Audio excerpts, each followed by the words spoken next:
Hello friends, আসসালামু আলাইকুম। তানজিলাস creation চ্যানেলে আপনাদের সবাইকে ওয়েলকাম। আজকে আমি আরেকটা কুকিং ভিডিও নিয়ে আসছি। তো আমরা নর্মালি রোল খাই, চিকেন রোল, এগ রোল বা egg chicken roll, vegetable roll, অনেক রকম রোল আমরা খাই।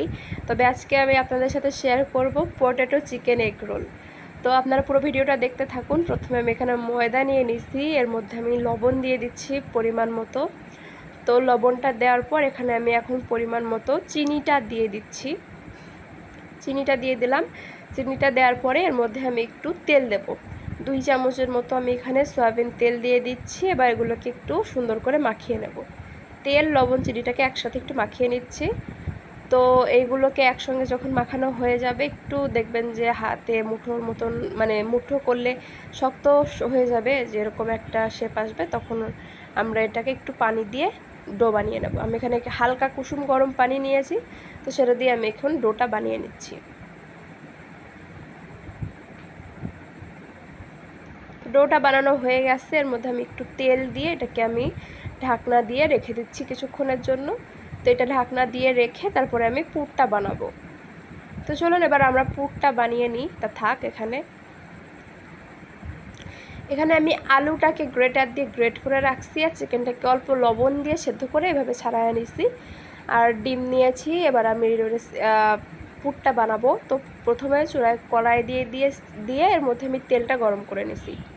তো তেলটা গরম হয়ে গেলে এর মধ্যে আমি দিয়ে দিচ্ছি পরিমাণ মতো পেঁয়াজ কুচিটা দেওয়ার পরে এর মধ্যে আমি দিয়ে দেবো কাঁচামরিচ কুচি। আপনারা যেরকম ঝাল খান সেরকম বুঝে কাঁচামরিচ দেবেন। এবার এইগুলোকে একটু সুন্দর করে ভেজে নিচ্ছি। তো পেঁয়াজ আর কাঁচামরিচটাকে যখন ভাজা হয়ে গেছে, তখন এর মধ্যে আমি অ্যাড করব পেঁয়াজ বাটা একটু দিলাম, এরপর দেব রসুন বাটা, আর তারপর দেব হচ্ছে আদা বাটা।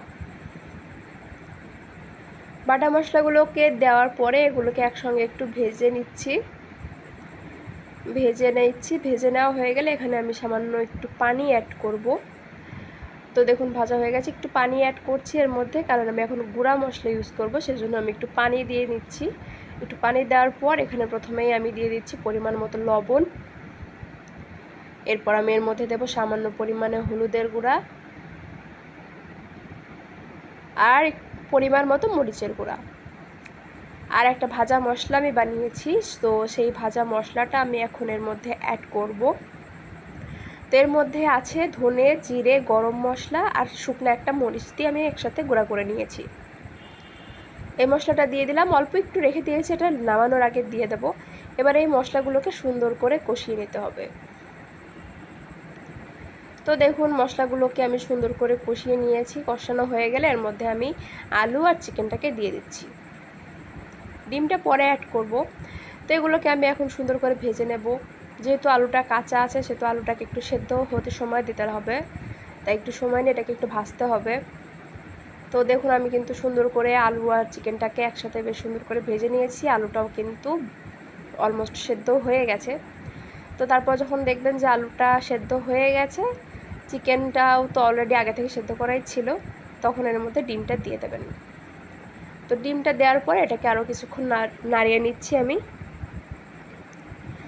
কিছুক্ষণ নাড়িয়ে নেওয়ার পরে ডিমটাও যখন প্রপারলি মিশিয়ে যাবে, তখন আমি এটাকে সার্ভ করে নেব। যে একটুখানি মশলা রেখেছিলাম ওটা দিয়ে এটাকে মিশিয়ে নিচ্ছি। মিশিয়ে নিয়ে এটাকে আমি এখন সার্ভ করে নেব। আমার পুরটা কিন্তু রেডি হয়ে গেছে। তো দেখুন আমার পুরটা রেডি হয়ে গেছে। এবার আমি আটা থেকে একদম পাতলা পাতলা করে গোল করে রুটির মতন করে বেলে নেব। একদম পাতলা করে বেলতে হবে। তো আমি এটাকে একটু রুটির মতো করে গোল করে বেলে নিচ্ছি। তো দেখুন এখানে কিন্তু আমার রুটিটা বেলা হয়ে গেল। তো দেখুন আমি রুটিটাকে কিন্তু বেশ পাতলা করে বেলে নিয়েছি, অনেকটাই পাতলা। এবার আমি এর মধ্যে পুরটা দিয়ে দিচ্ছি। পুরটা একটু বেশি পরিমাণে দেবেন, তাহলে খেতে ভালো লাগবে।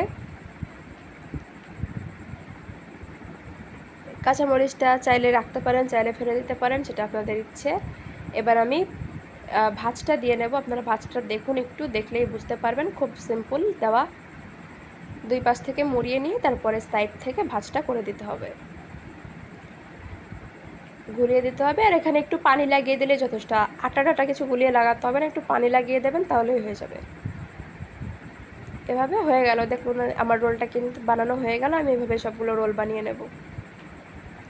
তো দেখুন আমি এখানে মোটামুটি 5টার মতো রোল বানিয়ে নিয়েছি। এবার আমি এগুলোকে ভাজতে শুরু করব। তো আমি কড়াইতে তেল গরম করে নিয়েছি। এবার তেলের মধ্যে আমি এক একটা করে রোল দিয়ে দিচ্ছি। রোলগুলো দিয়ে দেওয়ার পরে সুন্দর করে কিন্তু এটাকে ভাজতে হবে। 2 পিঠ সুন্দর করে লাল লাল করে আমরা এটাকে ভেজে নেব। তো দেখুন আমি কিন্তু বেশ সুন্দর করে একটু সময় নিয়ে 2 পাশ লাল লাল করে ভেজে নিয়েছি। এবার আমি এটাকে তুলে নেব। সবগুলো রোল আমি এভাবেই ভাজবো। তো দেখুন আমার রোল কিন্তু সবগুলো বানানো কমপ্লিট হয়ে গেছে। আপনাদের রেসিপিটা কেমন লাগলো আমাকে কমেন্টে জানাবেন। ভালো লাগলে লাইক করবেন, শেয়ার করবেন, আমার চ্যানেলটি সাবস্ক্রাইব করবেন এরকম আরও অনেক ভিডিও পাওয়ার জন্য। তো আমরা আজকের মতো ভিডিওটা এখানেই শেষ করছি। Bye bye.